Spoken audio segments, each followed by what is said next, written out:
कैसे हैं आप सब। आज की क्लास में आप सभी का स्वागत है। बेस्ट स्टडी हब में आज की क्लास में हम पढ़ने वाले हैं खिलजी वंश को। लास्ट हमने पढ़ा था गुलाम वंश, उसको थोड़ा सा रिवीजन दे देते हैं। क्विक रिवीजन देने के लिए हम आपको एक चीज बताते हैं। गुल खिले तो सलाम हमने पढ़ा ही था। उसमें जो गुलाम वंश था उसके प्रथम जो शासक थे वो कौन थे? कुतुबुद्दीन ऐबक उनके प्रथम शासक थे। अगर बात की जाए अंतिम की तो क्यूमर्स उसके अंतिम शासक थे। अब हम पढ़ेंगे खिलजी वंश। खिलजी वंश को पढ़ने के लिए आप सभी रेडी हो जाइए, जल्दी से ऑनलाइन आ जाइए और हम स्टार्ट कर रहे हैं आज की क्लास। तो खिलजीज में आप सबसे पहले आपको पता होना चाहिए इनका कार्यकाल कब रहा। 1290 से लेकर 1320 तक इनका कार्यकाल रहा था।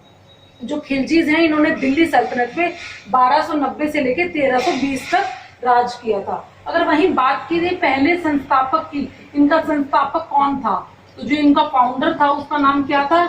जलाउद्दीन खिलजी। ध्यान रखेंगे जलाउद्दीन खिलजी कौन था? इनका फाउंडर था। अगर अब बात की जाए कि जलाउद्दीन खिलजी को किसने बनाया था फाउंडर, तो जो अमीर और धार्मिक लोग थे, जैसे कि यहाँ लिखा हुआ है अमीर और धार्मिक लोग थे, उन्होंने किसकी हत्या करवाई? क्यूमर्स की हत्या करवाकर उन्होंने जलाउद्दीन खिलजी को दिल्ली की गद्दी सौंप दी। और यहीं से कौन से वंश की शुरुआत हो गई? खिलजी वंश की शुरुआत हो गई। और जलाउद्दीन ने सबसे पहला काम क्या किया था? जैसे ही वो दिल्ली की गद्दी पे बैठे उन्होंने अपनी एक राजधानी बनाई जिसका नाम था किला खोरी। अपनी राजधानी कौन सी बनाई? अगर बात की जाए खिलजीज की जो राजधानी थी, कैपिटल थी, वो थी किला खोरी। किला खोरी इन्होंने अपनी राजधानी बनाई। 1290 से लेके 1296 लगभग 6 वर्षों तक इन्होंने राज किया दिल्ली पे। और उसके बाद क्या हुआ? उसके बाद आए अलाउद्दीन खिलजी, जो इनके भतीजे भी थे और दामाद भी। दामाद और भतीजे थे, ध्यान रखेंगे स्टूडेंट, दामाद और भतीजे थे किसके? जलाउद्दीन खिलजी के। जलाउद्दीन खिलजी के भतीजे ने ही उनकी हत्या कर दी। अलाउद्दीन खिलजी ने उनकी हत्या कर क्या किया? दिल्ली की गद्दी पर अपना राज कर लिया। अब उसके बाद क्या हुआ? उन्होंने सबसे पहले आते ही जैसे हत्या की अपने आप को एक उपाधि दे डाली जिसका नाम था सिकंदर सानी। उन्होंने अपने आप को दूसरा सिकंदर घोषित कर दिया था। सिकंदर सानी की उपाधि स्वयं को दे डाली अलाउद्दीन खिलजी को ने अपने आप को। उसके बाद 1298 की अगर बात की जाए तो उन्होंने एक युद्ध जीता गुजरात में। गुजरात, यहाँ थोड़ी सी मिस्टेक हो गई है, गुजरात में उन्होंने राजा करण देव को हराया 1298 में। और 1302 में चौतर के राजा राणा रतन सिंह को हराकर जो रानी पद्मावती की चक्कर में जो इन्होंने युद्ध लड़ा था वो चौतर का युद्ध था और राणा रतन सिंह को इन्होंने हराया था। उसके बाद 1307 में देवगिरी पर इन्होंने अपना शासन स्थापित किया। डायरेक्टली ये नहीं लड़े थे उस लड़ाई में, इनका सेनापति था। इनके सेनापति का नाम आप सभी ध्यान रखेंगे, मलिक काफूर।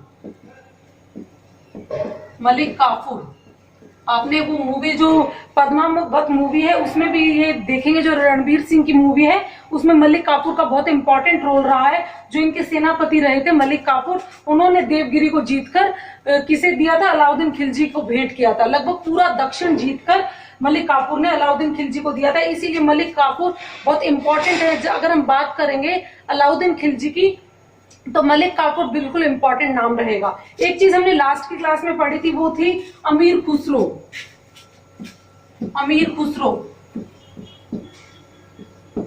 मैंने आपको पढ़ाया था अमीर खुसरो किसके समय में दिल्ली सल्तनत आए थे? बलबन के समय में। मगर ऐसे अलाउद्दीन खिलजी, ऐसे अमीर खुसरो। दरबारी कवि किसके थे? अलाउद्दीन खिलजी के दरबारी कवि थे अमीर खुसरो। तो ये अमीर खुसरो और मलिक काफूर को आप ध्यान में रखेंगे कि मलिक काफूर जो थे ये इनके सेनापति थे और जो अमीर खुसरो थे ये इनके दरबारी कवि थे। और इसके साथ ही अलाउद्दीन खिलजी से रिलेटेड कुछ इंपॉर्टेंट बातें जो हम पढ़ने जा रहे हैं वो ये है, इन्होंने क्या किया था? Military reform. इन्होंने अपनी जो सेना थी उसके लिए बहुत ही इंपॉर्टेंट काम किए थे। इन्होंने दागो चेहरा एक्ट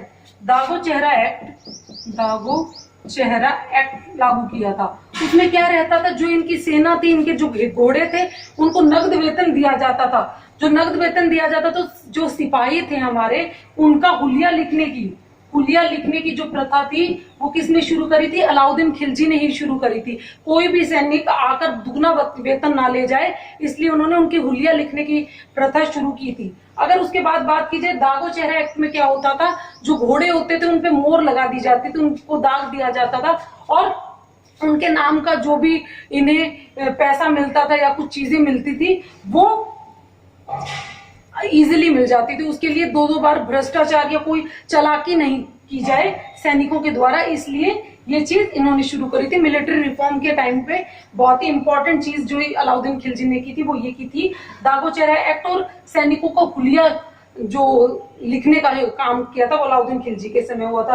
वहीं अगर बात की जाए मार्केट रिफॉर्म की, मूल्य नियंत्रण प्रणाली, ये भी बहुत इंपॉर्टेंट काम किया था इन्होंने जो मार्केट में आके लोग सामान बेचते थे, जो मंडियां होती थी, उसमें किसी प्रकार का कोई भी भ्रष्टाचार ना हो, कोई भी लूटपाट ना की जाए, बड़े बड़े व्यापारी आकर गरीब लोगों को ना लूटे, उसके लिए एक मार्केट रिफॉर्म बनाए थे, अलग अलग रूल बनाए थे।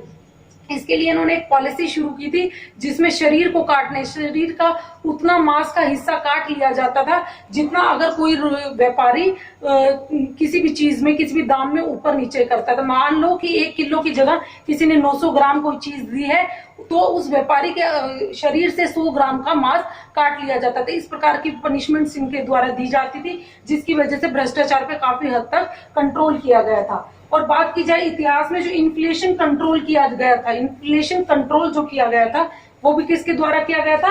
अलाउद्दीन खिलजी के ही द्वारा किया गया था। तो ये पूछ लिया जाता है इतिहास में जो मूल्य नियंत्रण प्रणाली थी किसके द्वारा शुरू की गई है, और सिकंदर शाहनी किसका नाम है, ये चीज अलाउद्दीन खिलजी के साथ ही जाएगी। इन्होंने एक खुम्स नाम का कर भी वसूला, और एक भू राज्यसभ्य को भी इन्होंने क्या किया? वसूला था।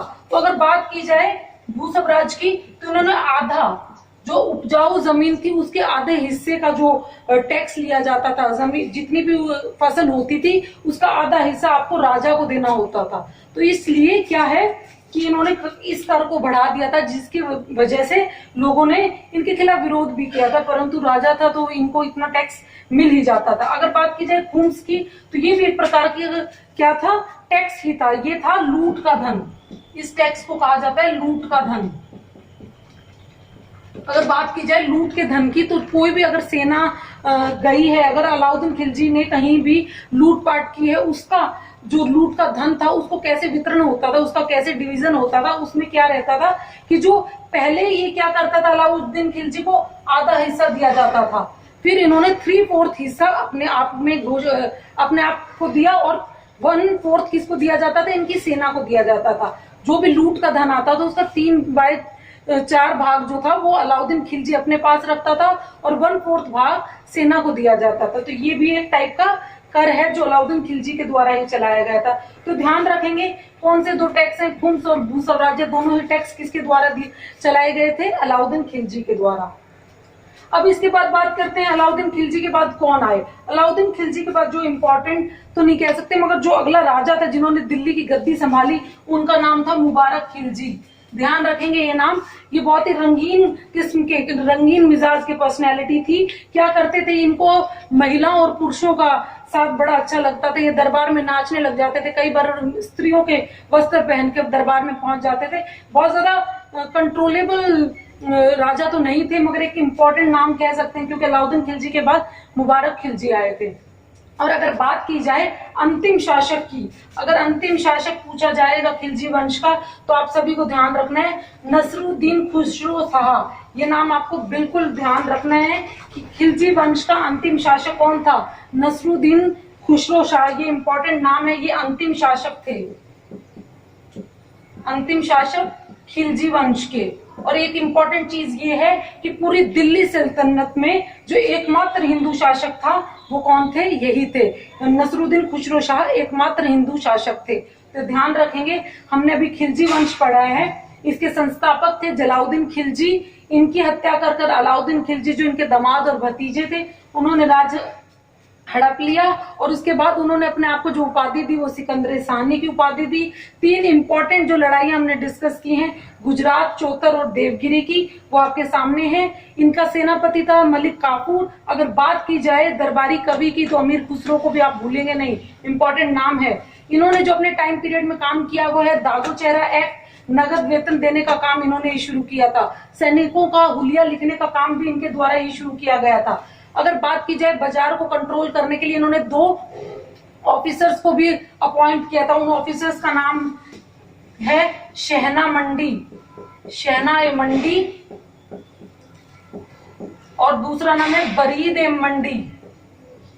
फरीद ए मंडी, ये 2 ऑफिसर्स इन्होंने अपॉइंट किए थे। शहना मंडी में क्या होता था कि अगर कहीं भी कोई भी इनके मार्केट में जाकर किसी भी प्रकार के भ्रष्टाचार या किसी भी प्रकार की चालाकी कर रहा है, कोई व्यापारी अगर लूटपाट कर रहा है, तो ये क्या करते थे, उस मंडी में जाके सादे वस्त्रों में घूमते थे और जहां भी कहीं इस प्रकार की कोई घटना हो रही थी वहां पे जाकर उस चीज पे रोक लगाने का काम होता था। बरीद है मंडी, बरीद का मतलब होता है गुप्तचर। ये कई बार ये खुद गुप्तचर के रूप में मार्केट में पहुंच जाते थे, सादे कपड़ों में पहनकर, सादे कपड़े पहनकर मार्केट में जाते थे, व्यापारियों से तोल भाव करते थे। अगर किसी प्रकार का कोई भी भाव में ऊंच नीच मिलती थी तो ये वहीं उन्हीं को उसी समय पनिशमेंट दे देते थे। किस प्रकार की पनिशमेंट हमने पढ़ी थी, मांस का टुकड़ा काटने वाली पनिशमेंट भी इनके द्वारा ही दी गई है। सबसे पहले इन्फ्लेशन कंट्रोल का पॉलिसी किसने शुरू किया था, वो भी अलाउद्दीन खिलजी ने किया था। 2 प्रकार के टैक्स हमने पढ़े हैं, खुम्स और भू राजस्व के बारे में हमने जो पढ़ा है वो 1/4 और 3/4 लेना शुरू कर दिया था। तो इसी के साथ खिलजी वंश का हमारा चैप्टर कंप्लीट हो गया। अब हम आगे पढ़ने वाले हैं तुगलक वंश को। चलिए अब पढ़ते हैं हम तुगलक वंश को। अब तुगलक वंश का जो टाइम पीरियड रहा है वो 1320 से लेके 1414 तक रहा है। जो तुगलक वंश थे इन्होंने सबसे लंबे समय तक दिल्ली पे राज किया। अब बात करते हैं तुगलक वंश के फाउंडर की। कौन थे वो पहले शासक जिन्होंने तुगलक वंश को बसाया था? दिल्ली में तुगलक को जो फाउंडर थे उनका नाम क्या था? गयासुद्दीन तुगलक। जैसे कि आप देख रहे हैं गयासुद्दीन तुगलक का जो टाइम पीरियड है वो 1320 से लेकर 1325, लगभग 5 वर्षों तक इन्होंने दिल्ली पे राज किया और ये किसके? तुगलक वंश के फाउंडर थे। इनके बारे में जो सबसे इंपॉर्टेंट बात है, ये पहले सुल्तान थे जिन्होंने दिल्ली सल्तनत में नहरों का निर्माण करवाया। तो याद रखेंगे, नहरों का निर्माण सबसे पहले किसने करवाया था? नहरों का निर्माण करवाने वाले पहले सुल्तान कौन थे? वो थे गयासुद्दीन तुगलक। अगर वही बात की जाए मैक्सिमम नहरें किसने बनवाई, वो थे फिरोज शाह तुगलक। ध्यान रखेंगे, इन 2 क्वेश्चन में कोई भी कंफ्यूज नहीं होगा। फिरोज शाह तुगलक और गयासुद्दीन तुगलक में बिल्कुल कंफ्यूज नहीं होना है आपको। जो फिरोज शाह तुगलक थे उन्होंने सबसे ज्यादा नहरों का निर्माण करवाया था। वहीं अगर बात की जाए सबसे पहले नहरों का निर्माण करवाने वाले राजा कौन थे, सुल्तान कौन थे? गयासुद्दीन तुगलक थे। अब इनके बारे में एक जो इम्पोर्टेंट बात ये है कि इन्होंने अमीर लोगों की भूमियों को लौटा दिया था। जो अलाउद्दीन खिलजी थे उन्होंने बड़े बड़े व्यापारियों को सजा के तौर पर या पनिशमेंट के तौर पर उन्होंने उनकी जो जमीन थी, भूमि थी, उनको हथिया लिया था, अपने कब्जे में ले लिया था। और जैसे ही तुगलक वंश के गयासुद्दीन तुगलक आए, इन्होंने वो अमीरों की भूमि उन्हें वापस लौटा दी, जिसकी वजह से अमीर लोग इनके फेवर में भी हो गए थे। और बात की जाए तुगलकाबाद की, तुगलकाबाद को शहर को बसाने वाले राजा भी कौन थे? गयासुद्दीन तुगलक ही थे। तो क्वेश्चन कई बार पूछ लिया जाता है तुगलकाबाद किसके द्वारा बसाया गया है, तो आप किसके साथ जाएंगे? गयासुद्दीन तुगलक बिल्कुल करेक्ट आंसर होगा। वहीं अमीरों को की भूमि लौटाने वाले शासक का नाम पूछ लिया जाए तो भी गयासुद्दीन तुगलक। पहला सुल्तान जिन्होंने नहरों का निर्माण करवाया वो भी कौन रहे हैं? वो भी गयासुद्दीन तुगलक ही रहे हैं। अब इनकी मृत्यु की बात की जाए, कहाँ कैसे हुई इनकी मृत्यु?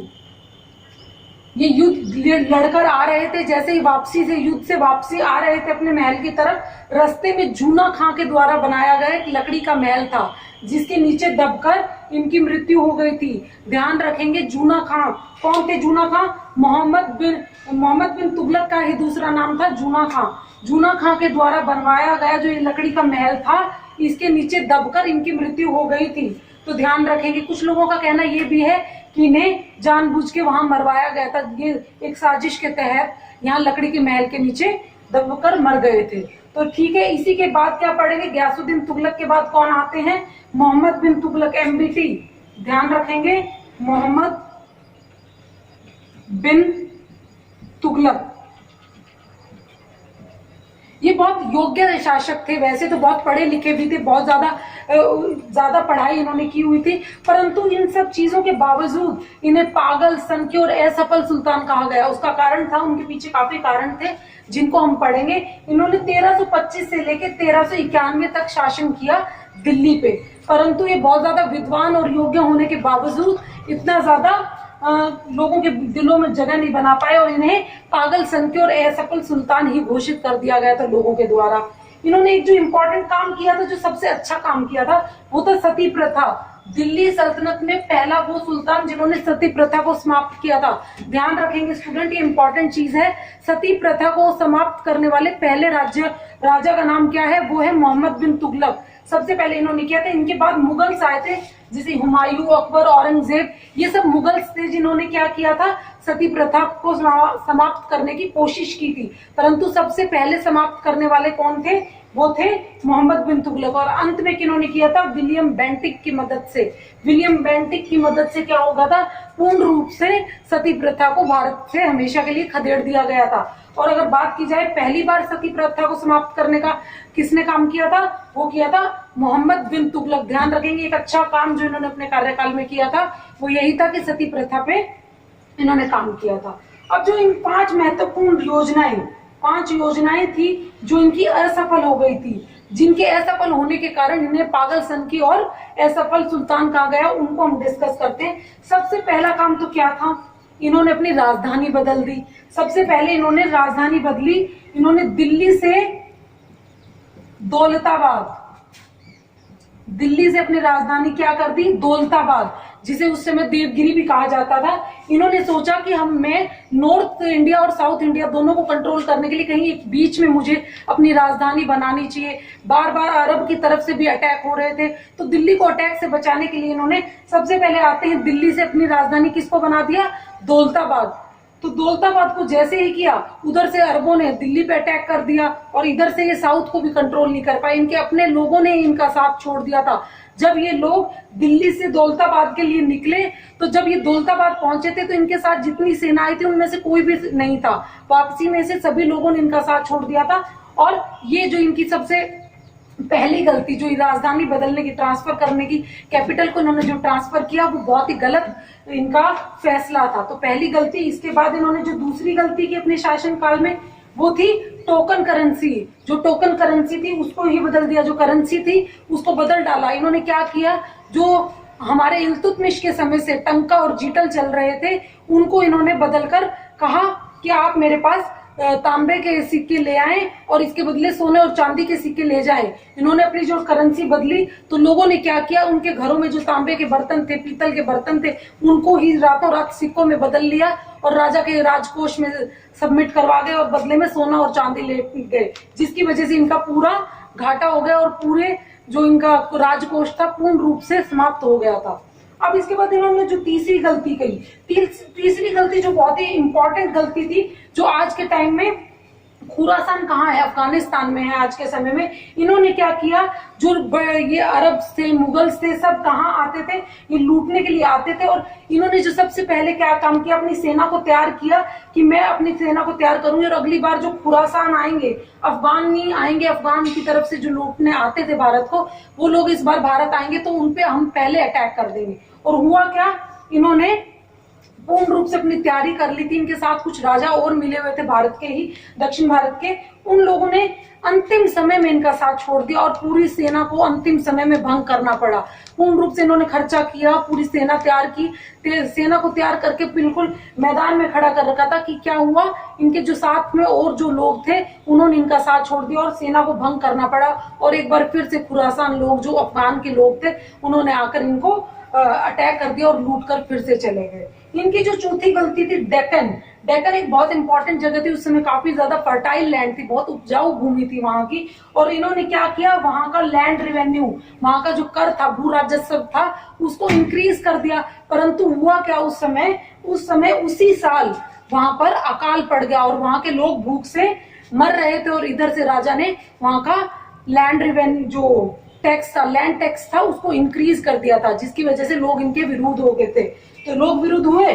4 गलतियां। और जो अंतिम गलती थी, कराची बहुत इंपॉर्टेंट और बड़ी गलती जो इनकी थी वो ये थी। कराची में इन्होंने क्या किया था कि तिब्बत और चाइना के जीतने के बाद ये बोले, चलो हमने इतना एरिया तो जीत ही लिया, चलो कराची को जीतने चलते हैं। अपनी सेना को इतने समय से लेके गए हुए थे और जैसे ही सेना ने तिब्बत का एरिया जीता और उनको भूखे प्यासे ही कराची की ओर रवाना कर दिया। और कराची में इतनी ठंड पड़ती थी कि जो हमारे सैनिक थे, जितने सैनिक थे उनके पैर गल गए थे, बहुत से सैनिकों के पैर गल गए थे, उनकी वहीं मृत्यु हो गई थी, जिसकी वजह से पूरी सेना इनके खिलाफ हो गई थी। तो ये 5 योजनाएं थी जो असफल हो गई थी, जिसकी वजह से इन्हें पागल सन की और असफल सुल्तान कहा गया था।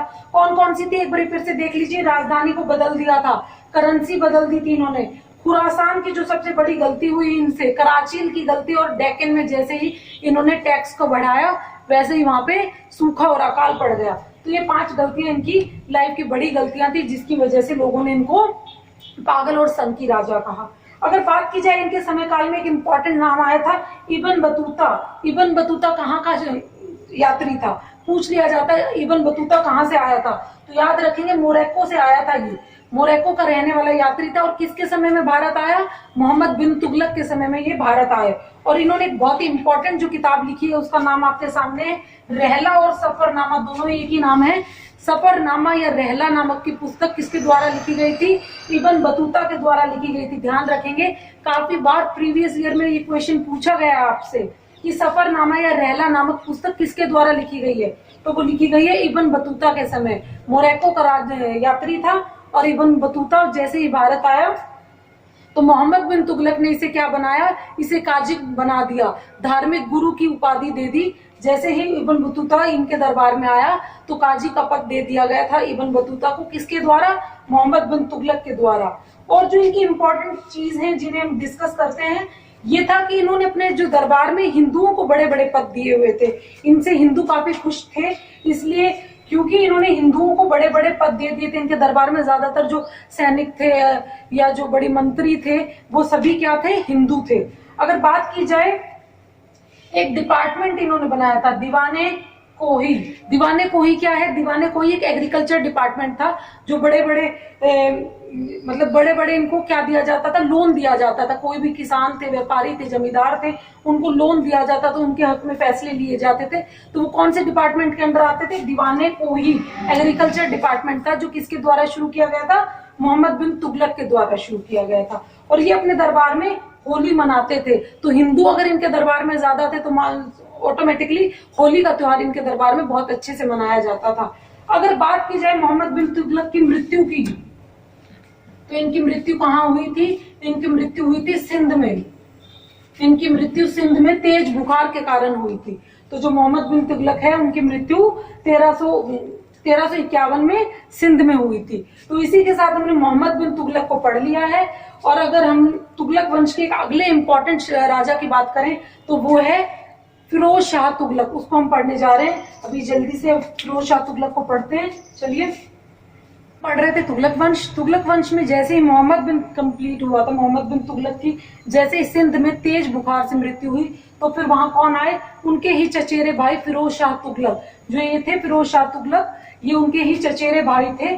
और जैसे ही सिंध में मोहम्मद बिन तुगलक की मृत्यु हुई और इन्होंने अपने आप को वहां का दिल्ली का शासक घोषित कर दिया, वैसे ही दिल्ली की गद्दी का अगला जो उत्तराधिकारी था, इन्होंने अपने आप को स्वयं वहीं पर घोषित कर दिया। अब बात की जाए कि इनका कौन से दिल्ली सल्तनत के वो कौन से राजा थे, वो कौन से शासक थे जिनका 2 बार राज्याभिषेक हुआ है, तो वो थे फिरोज शाह तुगलक। पहला कहाँ हुआ था इनका, सिंध में, जहां इन्होंने अपने आप को राजा घोषित किया था, और दूसरा इन्होंने दिल्ली में आकर अपने आप का राज्याभिषेक करवाया था। तो देखिए कौन थे वो हिस्ट्री में इंपॉर्टेंट नाम जो जिनका 2 बार राज्याभिषेक हुआ है, पहला सिंध में, दूसरा दिल्ली में, वो थे फिरोज शाह तुगलक। जो इम्पोर्टेंट बात थी वो ये थी कि जो पहली बार नहरों का निर्माण करवाया था वो तो गयासुद्दीन तुगलक ने करवाया था। और अगर बात की जाए सबसे ज्यादा नहरों का निर्माण किसने करवाया था, तो फिरोज शाह तुगलक का नाम आप भूलेंगे नहीं। फिरोज शाह तुगलक वो थे जिन्होंने सबसे ज्यादा नहरों का निर्माण करवाया था। अपने समय काल में इन्होंने 5 बड़ी नहरों का निर्माण भी करवाया है, तो ध्यान रखेंगे 5 बड़ी नहरों का निर्माण करवाया था। उसी के साथ सबसे ज्यादा नहरें बनवाने का श्रेय भी किन्हें दिया जाता है, फिरोज शाह तुगलक को ही दिया जाता है। अब बात की जाती है कि इन्होंने अपने राजगद्दी में बैठते ही पहली स्टेटमेंट क्या दी। इनकी जो पहली स्टेटमेंट थी वो ये थी कि जो अब दिल्ली है वो किसके हिसाब से चलेगी, वो इस्लाम के हिसाब से चलेगी, जिसकी वजह से जितने भी कट्टरवादी लोग थे, कट्टर मुसलमान थे, वो क्या हो गए, वो इनसे खुश हो गए। इन्होंने जो पहली बात जो बोली वो यही थी कि जो दिल्ली है अब किसके हिसाब से चलेगी, इस्लाम के हिसाब से चलेगी, जिससे हमारे जितने भी कट्टर मुसलमान थे, कट्टरपंथी के लोग थे, वो खुश हो गए, वो राजा के फेवर में आ गए। अब एक बात और जो है वो ये है कि इनकी जो सरकार थी सबसे ज्यादा भ्रष्ट थी। इनके समय में सबसे ज्यादा दहेज प्रथा को बढ़ावा मिला था।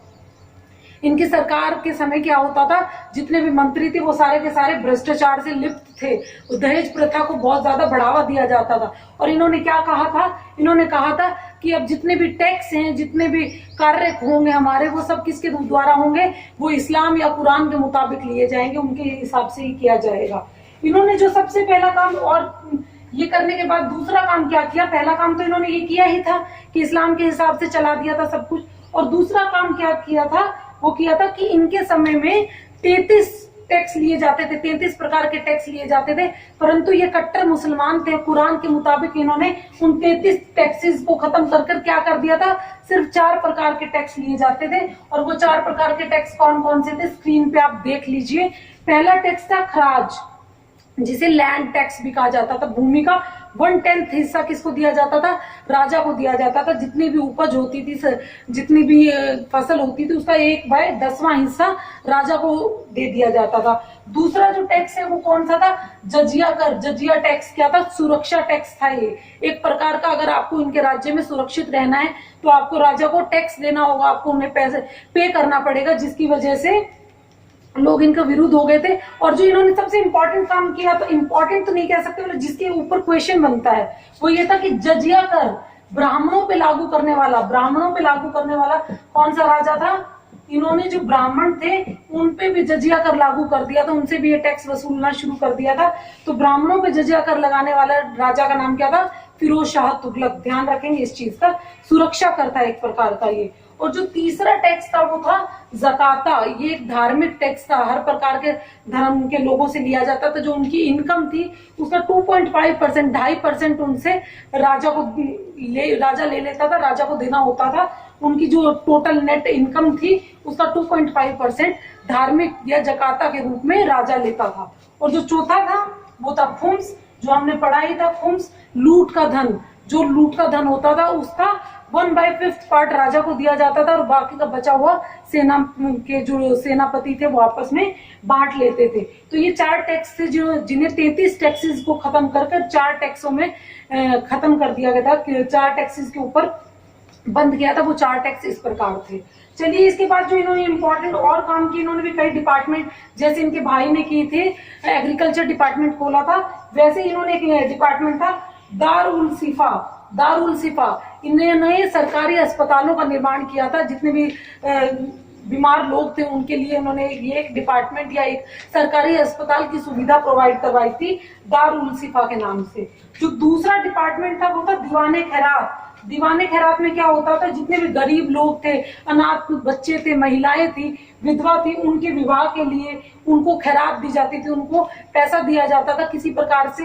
उन लोगों के विवाह में जो अड़चन आती थी पैसे की वजह से, दहेज की वजह से, तो दीवाने खैरात से उनको पैसा दिया जाता था।